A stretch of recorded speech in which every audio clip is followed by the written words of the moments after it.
ba siyang mag-sacrifice ng sarili niya para lang mag-work yung relationship ninyo? Kasi alam niyo ba na I used to believe na enough yung love para mag-work kayo ng taong mahal mo, na para mag-stay kayo pang habang buhay, kahit anong mangyari sa relationship ninyo, kayo at kayo hanggang dulo dahil mahal niyo yung isa't isa. Yan yung paniniwala ko dati. Pero alam niyo, sa dami-dami ng mga tao na nakikilala ko, sa dami-dami ng mga sitwasyon na talagang nakikita ko, nagbabago yun araw-araw. Yung mga pananaw ko sa buhay, yung mga paniniwala ko. Kasi ang totoo, I realize na hindi pala sapat ang pagmamahal para kayo ng taong mahal mo pang habang buhay. Kasi may mga senaryo na mahal nyo ang isa't isa pero kailangan yung piliing maghiwalay. Hindi dahil sa hindi nyo na mahal yung isa't isa, kung hindi dahil hindi kayo align ng mga gusto na gawin sa buhay. Minsan naman, hindi ninyo natutulungan yung isa't isa na mag-grow. Meron din naman mga senaryo na kahit mahal na mahal nyo yung isang tao, masasaktan at masasaktan kayo. Kaya nga ngayon, talagang sobrang naniniwala ako and I'm firmly believer na love is not always about the feelings. Hindi talaga siya feelings talaga.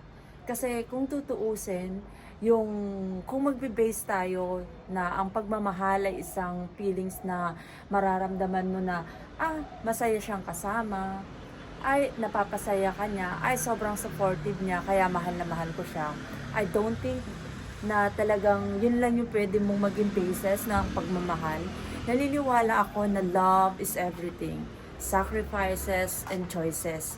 Kasi sa totoo lang, sa araw-araw ng buhay mo, kahit na mahal mo yung tao, kahit nagaano kayo katagal sa relationship, kahit na napakarami nyo ng plano sa buhay, napakarami nyo ng, alam nyo yun, mga pinapangarap na gawin kasama yung taong mahal mo o yung kasama mo ngayon, o talaga namang nakikita nyo na siya na talaga, may mga pagkakataon na masasaktan ka niya.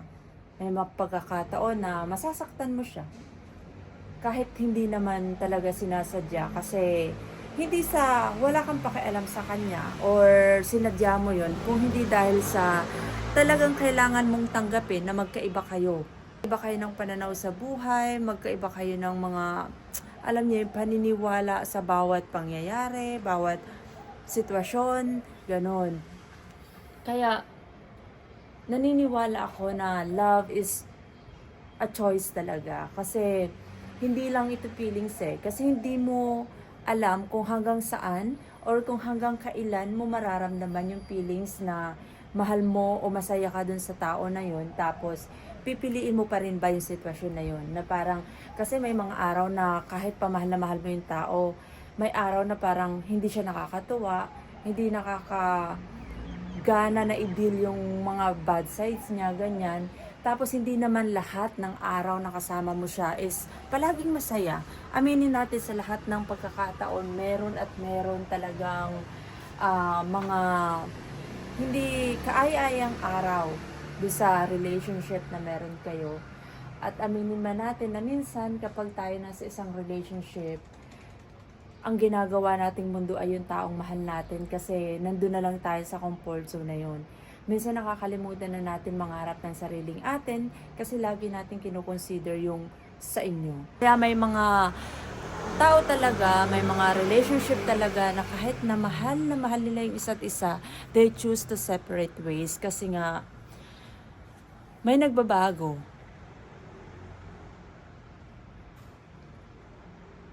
It's either isa sa inyo yung gi-give up or parehas kayo na magdidesisyon na tapusin na lang yon. Meron din naman na may mga taong nagmamahal ng sobra tapos hindi minamahal ng pabalik. And that is, nasasaktan yung iba sa kanya-kanyang dahilan kung bakit, alam niyo yun, Kaya naniniwala ako na in order to work the relationship at kung gusto niyo talaga ng panghabang buhay na relasyon, hindi lang feelings yung magiging basis ninyo para masabi ninyong mahal niyo yung isang tao or siya yung gusto niyong makasama panghabang buhay. Dapat kasi nakikita niyo din na handa ba siyang mahirapan sa mga oras na hirap ka na din? Handa ba siyang mag-grow sa mga oras na gusto niya na mag-grow kayo together? Handa ba siyang mangarap ng kasama ka? Handa ba siyang mag-sacrifice ng sarili niya para lang mag-work yung relationship ninyo? Kasi alam nyo, hindi talaga basta-basta yung kung magbe-base lang kayo dun sa nararamdaman ninyo. Kasi alam niyo kailangan talaga sa relationship, alam niyo kung paano i-evaluate din yung sarili ninyo, kumusta ba kayo as a partner, kumusta ba yung mga nagagawa ninyo, yung improvement mo bilang isang tao habang nandun ka sa relasyon na yon. Tapos, kung ano ba yung mga kaya mong gawin para mag-work yung relationship na yon. Kaya ang daming relationship na nag-fail kasi once na, for example, nasanay sila dun sa routine na since makilala nila yung isang tao na sobrang puro saya lang, happy moment lang, tapos biglang dumating yung dagok ng relationship nila, yung, alam niyo yung pagsubok, nanibago sila dun sa mga nangyayari tapos hindi nila kayang i-deal.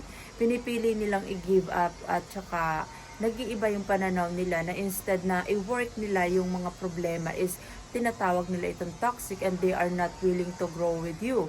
Ang daming nagbabago, ang daming gumigive up, ang daming sumusuko, ang daming pinipili tapusin kasi because they don't know what the relationship should be talaga or they don't know what the love means talaga na parang hindi lang kasi ito yung feelings eh.